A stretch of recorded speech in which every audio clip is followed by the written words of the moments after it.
राजस्थान उपचुनाव टिकट बंटवारे पर दिल्ली में बीजेपी का मंथन, उम्मीदवारों के नाम पर लगेगी मोहर।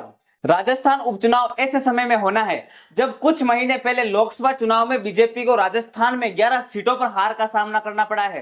राजस्थान में इस साल विधानसभा की 7 सीटों पर उपचुनाव होने हैं।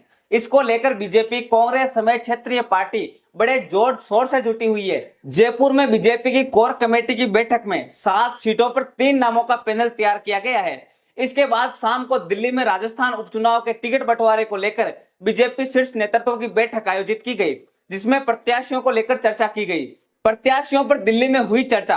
दिल्ली में बीजेपी अध्यक्ष जेपी नड्डा के आवास पर बैठक में सीएम भजनलाल शर्मा, प्रदेश अध्यक्ष मदन राठौड़, केंद्रीय मंत्री गजेंद्र सिंह शेखावत, डिप्टी सीएम प्रेमचंद बैरवा समेत कई नेता पहुंचे। इस दौरान जेपी नड्डा को जयपुर में हुई कोर कमेटी की बैठक में बनी रणनीति पर रिपोर्ट सौंपी गई। इसके साथ ही 7 सीटों पर उम्मीदवारों के नाम पर चर्चा हुई, जिस पर बीजेपी नेतृत्व की अंतिम मोहर लगना बाकी है। कांग्रेस के पास 4 सीटें। दरअसल जिन 7 सीटों पर उपचुनाव होना है उनमें अकेले कांग्रेस के पास 4 सीटें, वे बीएपी, आरएलपी और बीजेपी के खाते में एक एक सीट है। सलूम्बर सीट बीजेपी विधायक अमृतलाल मीणा के निधन के बाद खाली हुई है। वहीं रामगढ़ सीट पर कांग्रेस विधायक जुबेर खान के निधन के चलते उपचुनाव होना है। बाकी 5 सीटें विधायकों के सांसद बनने के बाद खाली हुई है। खास बात है कि राजस्थान उपचुनाव ऐसे समय में होना है जब कुछ महीने पहले लोकसभा चुनाव में बीजेपी को राजस्थान में 11 सीटों पर हार का सामना करना पड़ा है। माइक्रो मैनेजमेंट पर काम करने की रणनीति। ऐसे में इन 7 सीटों पर उपचुनाव में जीत हासिल करना बीजेपी के लिए बड़ी चुनौती है। इसको देखते हुए बीजेपी कोर कमेटी की बैठक में उपचुनाव में माइक्रो मैनेजमेंट पर काम करने को लेकर रणनीति बनाई गई। इसके अलावा बैठक में टिकट बंटवारे में सामूहिक निर्णय पर जोर दिया गया है।